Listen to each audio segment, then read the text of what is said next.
aspecto neurológico da mediunidade.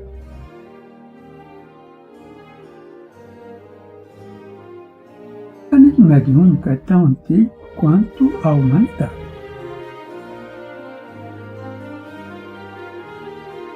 Através dos tempos, vem tomando posições e interpretações as mais variadas, principalmente na vertente mística.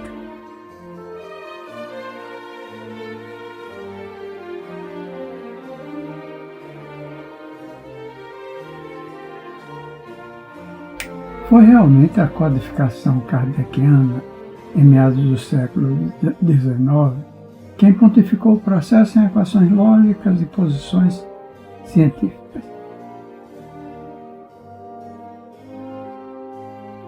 Desde essa época se vem perguntando se a mediunidade representa condição natural na espécie humana, isto é, se todos seríamos médiuns. Bem claro que a condição existe, porém nem todos exteriorizam essa possibilidade.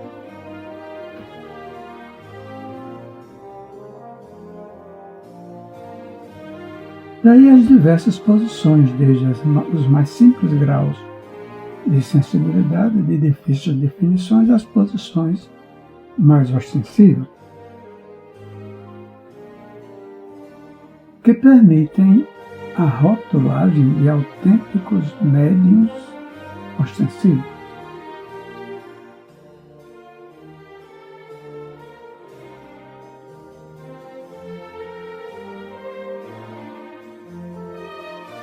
Assim, a variabilidade de apresentação é bastante rica e se torna específica dentro do biótipo psicológico de cada ser. Além do mais, as manifestações podem estar enquadradas nos conhecidos fenômenos inteligentes e nos físicos ou materializações.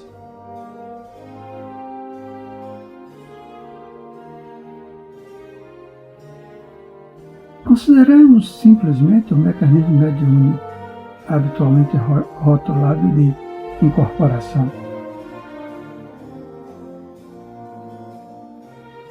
A refletir-se no médium de forma consciente, semiconsciente ou inconsciente.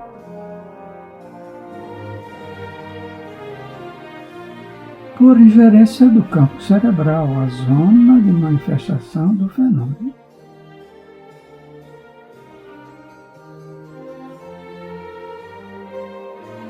Apesar de ser mecanismo de alta complexidade psicológica, tentemos explicar o fenômeno do modo mais simples possível, de acordo com os nossos atuais conhecimentos.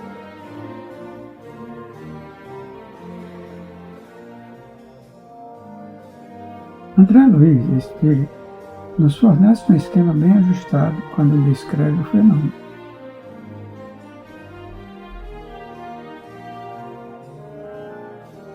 Colocando a vontade de apelo, o espírito emissor, buscando a vontade de resposta, o espírito receptor médio.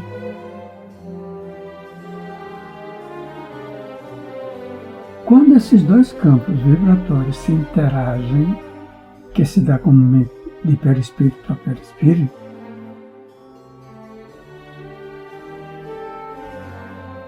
haverá na zona do receptor médio os primeiros sinais da ideia emitida, ideação, que sofrerá naturalmente um processo seletivo com a devida autocrítica, sem conhecimento preciso da zona consciente.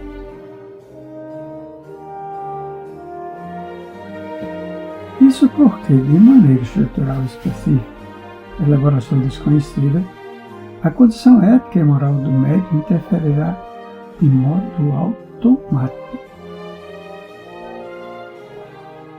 realizando as necessárias adaptações sem modificar a essência da mensagem.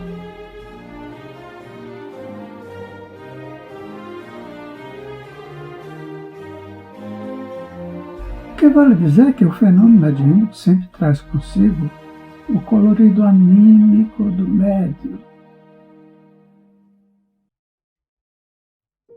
Isto não quer dizer que haja inserções pessoais, animismo, na mensagem, porém a característica psicológica de cada sensível ou médium.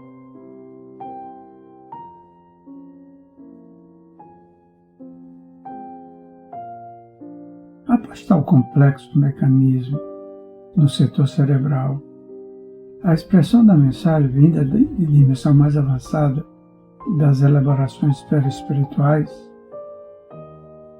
sofrerá um processo transdutor de energias, com finalidade de adaptação na zona física dos neurônios responsáveis pela formação intelectual. Portanto, uma adaptação das energias oriundas da zona perispiritual do médium, onde foram recebidas e elaboradas, para a zona material, a fim de passarem a ser expressas pelas palavras, falada, psicofonia, ou escrita, psicografia.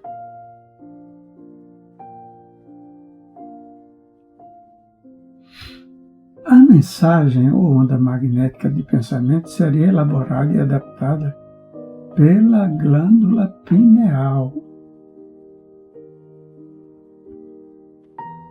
cujos estudos científicos cada vez mais ratificam o dizer de André Luiz Espírito, considerando-a uma glândula por excelência psicológica. Desse modo, o conteúdo das informações daí decorrentes, isto é, a mensagem,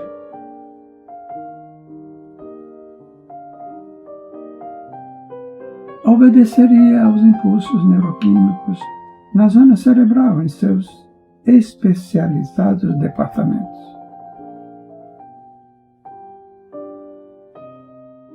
Com as características, posições de estado de consciência, semiconsciência ou inconsciência, a definir os tipos de expressões mediúnicas.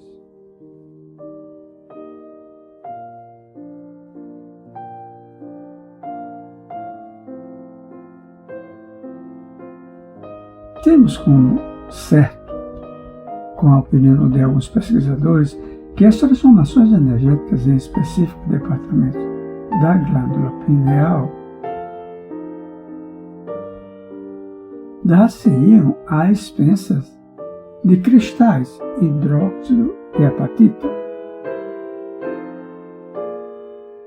que possibilitariam refração de um campo energético para outro, isto é, da zona perispiritual para a zona material.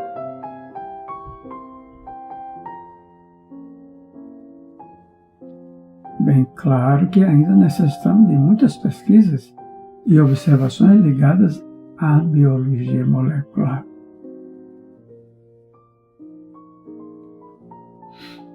E aos chamados campos quânticos, onde os eventos do infinitamente pequeno se expressam.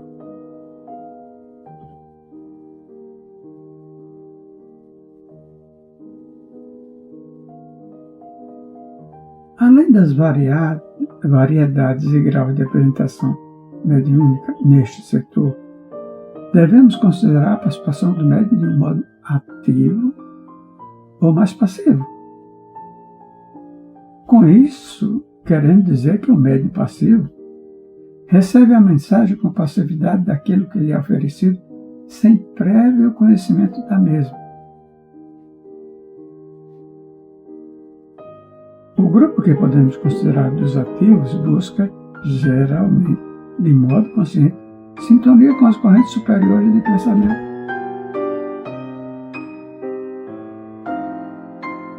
Extraindo ideias e conceitos, adaptando-os em seu próprio ideário.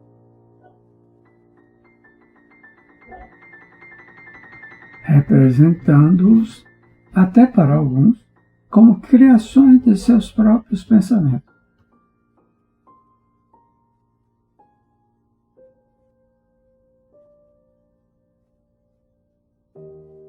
Daí considerarmos a mediunidade receptiva apropriada aos passivos acima dos citados. ficando para os demais os denominados ativos, a mediunidade captativa por estarem buscando contato nas correntes superiores de pensamento.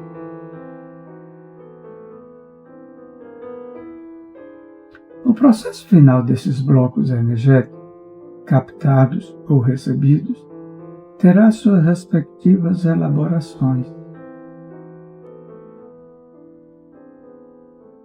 com preferência ora no hemisfério cerebral esquerdo, departamento dos detalhes e análises,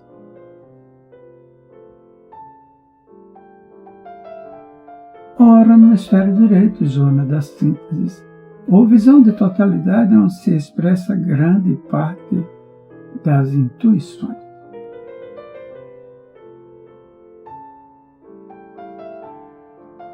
Apesar dessas estruturações preferenciais nos hemisférios cerebrais,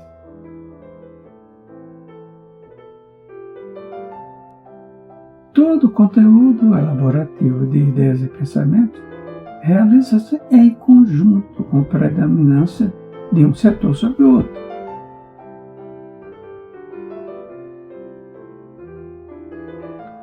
Como dissemos, todos esses processos mediúnicos estarão sempre subordinados às condições biotipológicas humanas.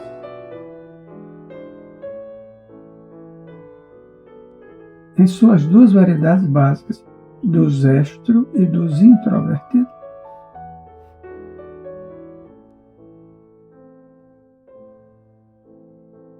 Dentro desses dois tipos básicos, devemos considerar as condições da evolução dos seres, em que podemos notar variadas condições. O grupo dos menos evoluídos é representado pelos que convivem apenas pelos sentidos básicos dos instintos.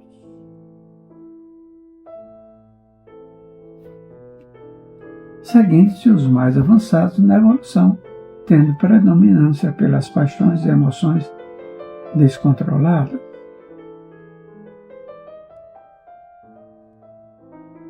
Como que realizadoras de suas atividades vitais.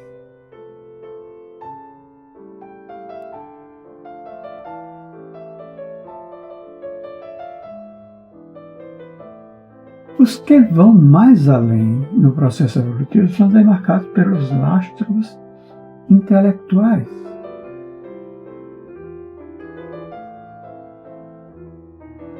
Possuindo maiores questionamentos e observações dos fatos com definidoras análises.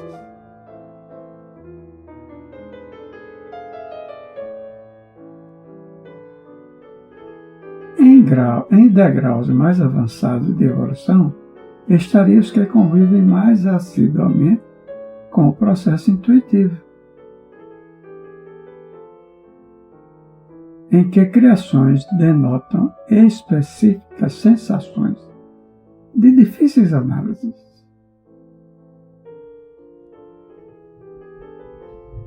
São os criadores de ideias novas pelo intercâmbio com o mundo mais avançado, que vez por outra mostra-nos a sua presença.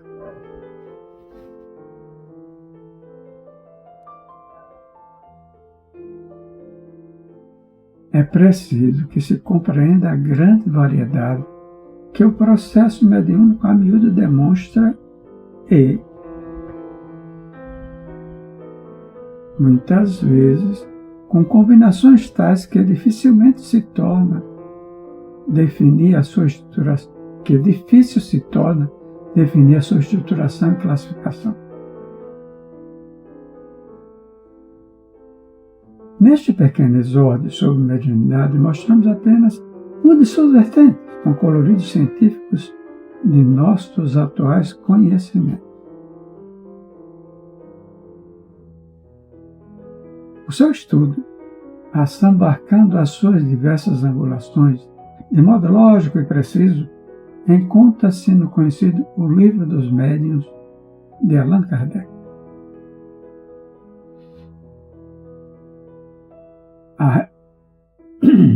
a representar o melhor tratado de fenômenos paranormais existente.